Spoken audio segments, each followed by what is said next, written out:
Hürmetli podpisçiler, 3 gün burun çıkarıverdik. Öcekimiz kaçarımızda satıldı. Nereye gitti bu usta?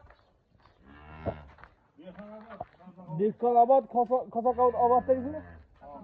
Kazakavut neydi o? Güllen'de mi? Güllen'e gitti, xudo xolasa. Hürmetli podpisçiler, bir like'lan basarız, xudo xolasa. Yine 10-15 kunlar yine izi bo'ladi, xudo xolasa. Bu limuzindan chiqqanmi, hurmatli podpisçiler? Yine kaçarımız. Bu enesi yine. Enes satılamı da çöp adam yazıktı. Bize de kur öcekler satıladı. Kur öcek. Yamalık et yaptı. Getes yok mu da getes? Yine hürmetli podpisçiler. Selam. Yine öcek. Lan basamız. Ya ben ömürden şuradan ko'rganlar tanıydı. Yine bırak ekti. Bir like basamız lan YouTube kanalından gelip geldiği zaman Aminbayev'da. Rahmet emme. Sizler podpisga etken tufayli podpisçimiz ham ko'paydi.